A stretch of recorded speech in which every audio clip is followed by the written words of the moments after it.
I'm still in Liberia, and of course, my name is Kobby Kyei. I'm a blogger, and I read in history books way back when I was in school, telling the story of the war that actually happened in Liberia. Very heartbreaking story.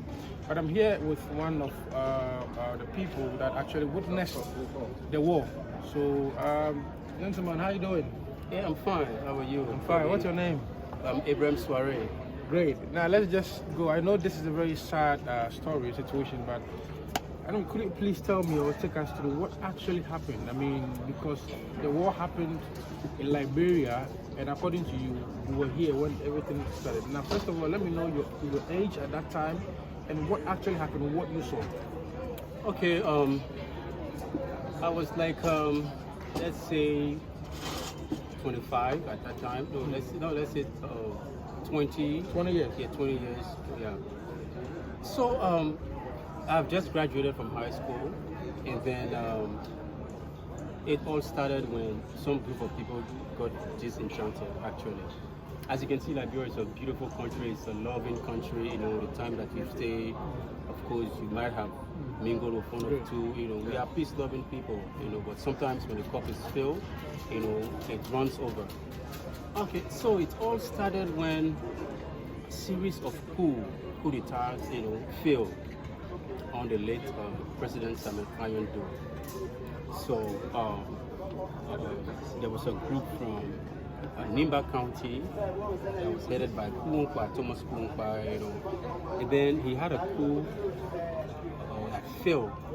So obviously, you know, when your enemy try to bring you down and then you have the chance to escape, you leave no stone unturned. So Samuel Doe went after Kuunkwa and grabbed him, executed him in shuffling barracks. So Doe is from the Crown ethnic background. So there was a conflict now between the Crown and the Guild from Nimba. So there was a time that President Doe actually said that he was going to bring down the entire Nimba. You know, at that time he had the 40 barrel missiles and all of those stuff. You know, but we thank God that never came to fruition. So that's how all it started. And then we had Ellen Johnson Sirleaf, that happens to be one of our president, the first female president of Liberia. Okay, she was working with the finance, you know, department at that time, ministry under Joe government. But then when Doe took over, President Doe took over, there was this 13 men that he put on the pole, on the firing squad. You know, was just upon alleged allegations. You know, were just based on alleged allegations. Nothing was proving that indeed this person was corrupt and and so forth. So after that, I would call it massacre. That was the turning point of Liberia. So since that time, there was some group of people that were disenchanted and then started doing the whole thing. So it was not until 1989. It was not until 1989 when Charles Taylor, who was the rebel leader for Liberia, he had already he was already serving a jail sentence in America for mismanagement of public funds. You know, so maybe you can pause and tell him. Okay, let's not cut. Oh, sit down. Sit down. Interview. Lolo kaka interview. So now jump straight to explore what happened, how the fight, children suffered, and all those things. Of course, definitely when the war started in 1989,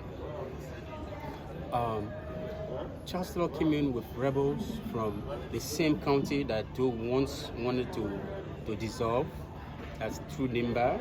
And then we never knew about war actually, you know, so we thought it was something like to see. Actually, for me, I was so ignorant to that because we heard about the Angola War, rebel, you know, guerrilla fighters, you know, so we thought it was something different.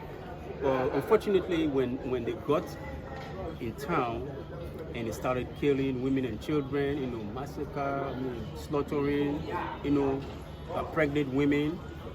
I think they were actually under some influence of drugs and what have you, to be able to do things that is actually abnormal.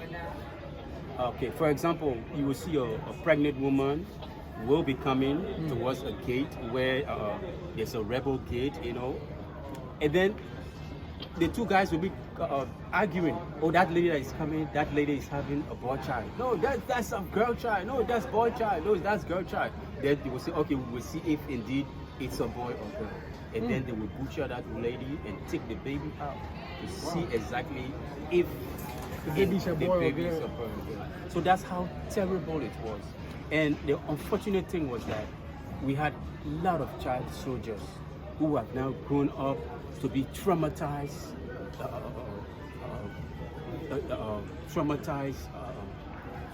men. So if you walk the streets of Monrovia, you see a lot of crazy people. They are traumatized due to the war. So, I mean, it was terrible in the sense that it became ethnical. Another group of tribal people, the Madingos, they came up with their own fashion. That was the Yulimos. So already we had Chastel, which was NPFL, and then we had Yulimo, which was the Madingo tribe people. Okay, so when NPFL came, they started slaughtering Madingo's people. So you see how the war started going. So until 1996, 96, when finally we had ceasefire, and then ECOMOG, came in. Now let me ask you, Yeah. 20 years then, what are some of the things that you can recall?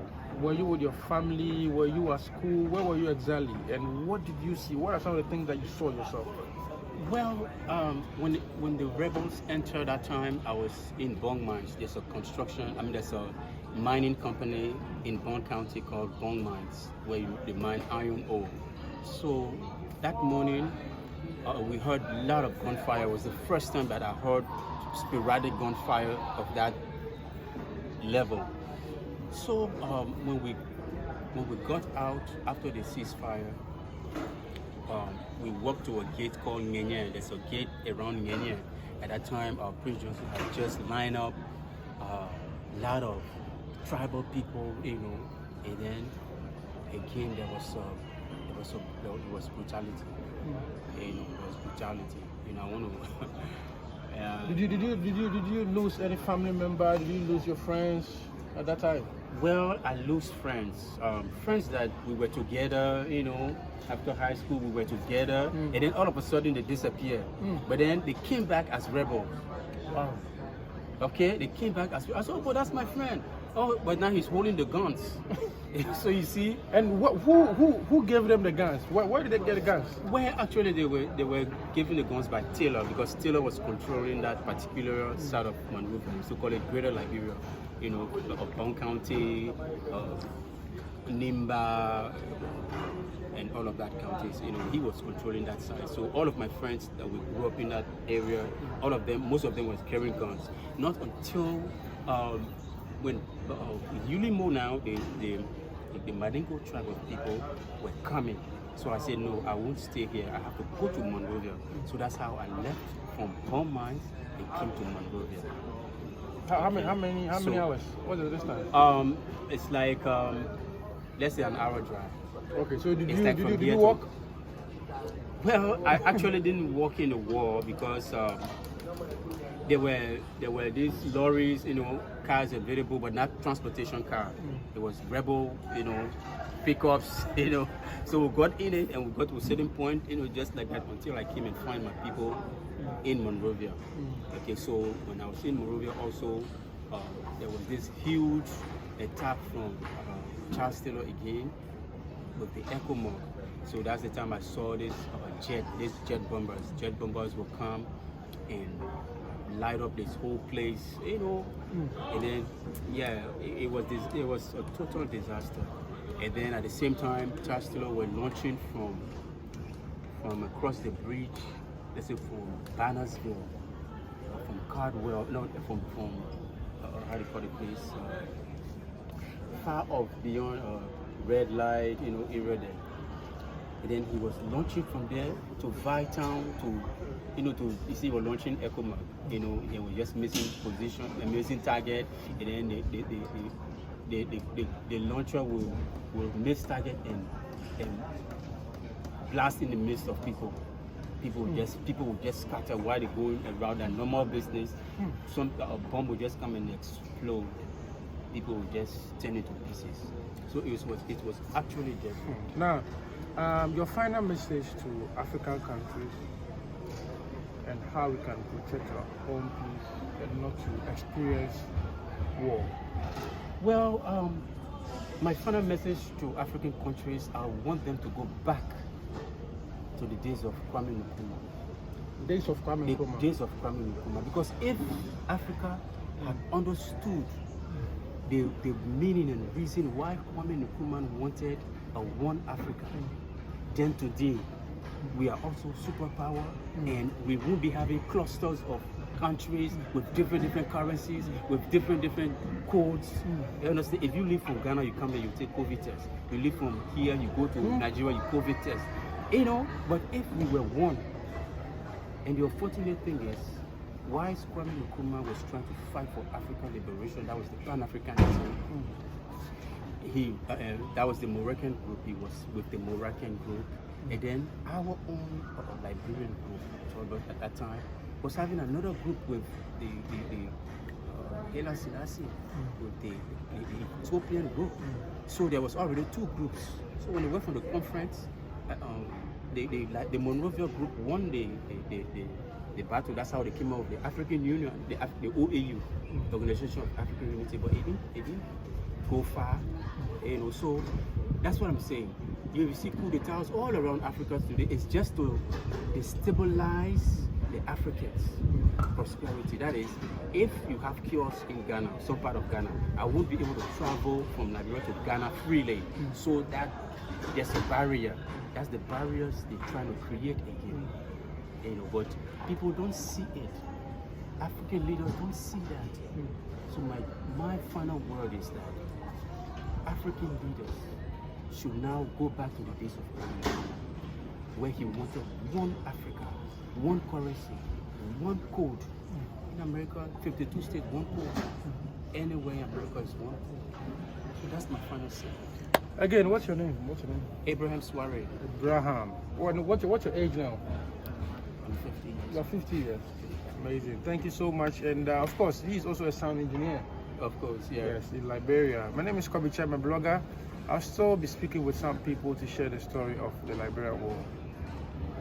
One Africa. God bless you. Peace. There are a lot more to talk about. A lot more. I'll get a lot of